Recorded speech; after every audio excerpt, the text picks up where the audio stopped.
So I saw this post that MF Haas made, and he said the dot-com bubble and the 1929 bubble look like minor hiccups compared to, I guess, NVDA. But I'm just going to go over these charts for you using GAN, just to show you how it's not really the same at all. I mean, GAN has predicted everything throughout history, throughout time.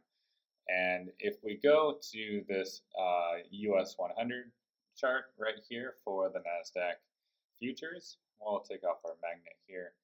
And what we can really see is this is the dot-com bubble right here. And it crashed all the way down to 2002, right? And then it held that angles. But look how perfect it hit the first level on GAN, right? It hit the first level perfectly. So what happened, it came up here, first level, crashed all the way down to the last angle, then slowly made its way back up to that level again, then broke out above. Then what we saw in 2020 right here, it made it to the next level finally, right? Finally made it to the next level right here. Then what happened? Well, COVID happened, crashed right back to this blue angle perfectly, right? And then it shot up to the next level here. The next level. And then what do we see there? It went to the 45-degree angle. Then it came crashing back down to just back test this arc. And then what happened next? Back up to the level, back tested it again.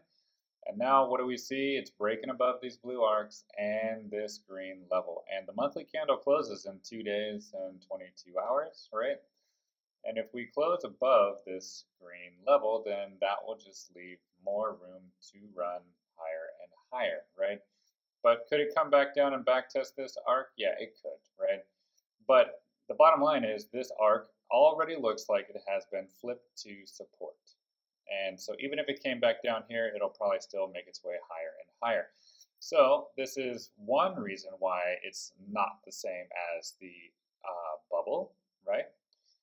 This NASDAQ right here, it was an obvious resistance level, and now we're at an obvious support level, right?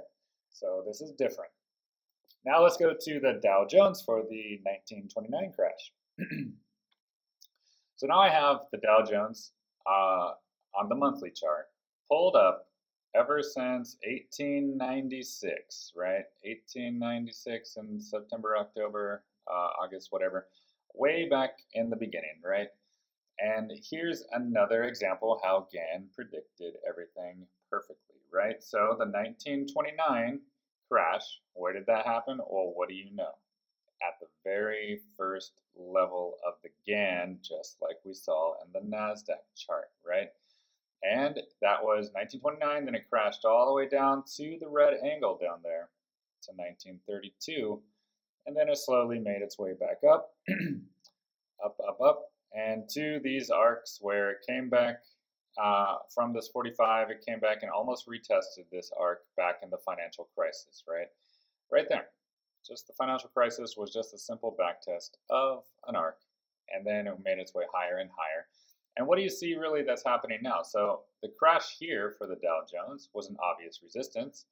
And what do we see here? Well, there's room to go to the next level still for the Dow Jones at 56,000, right?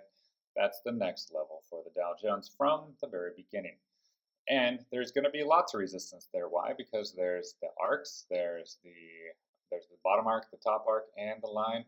So somewhere around that area will be probably massive resistance, but we're not there yet, right? And since price gravitates to the path of least resistance, this is most likely what's going to happen. So once again, we see another confluence that the 1929 and the dot-com crash were at the same level. Now let's go to the NVDA chart. So now we have NVIDIA pulled up here on the weekly chart, and we have it pulled back since the 1999, and this is the 45-degree angle, and we can see how important that is.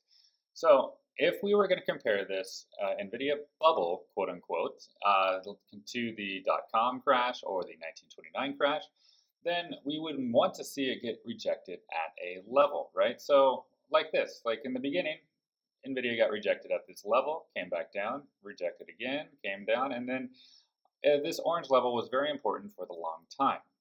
Now, what we really see is then after that, it gravitated to the next level where it came back and almost back tested it here in 2022. And what we really see now is where's the next level? Well, it's up here at 1800, maybe 1900, right, for NVIDIA. So if this is anything like those crashes, it would have to get rejected at a level. And right now, we're still quite a bit away from that level. And that really means that this is not the same as the 1929 because price usually gravitates to the path of least resistance. And right now, it goes up and up and up and up, right? It's a clear sign. The first level hit, second level hit, almost back tested, and now price is gravitating to the next level, closer and closer to $2,000 a share, right? So this is just a rebuttal against MF Haas because he always is predicting a crash, but if you use GAN, it has already predicted those resistance levels, and since we're not there yet, we still have more room to run for NVIDIA.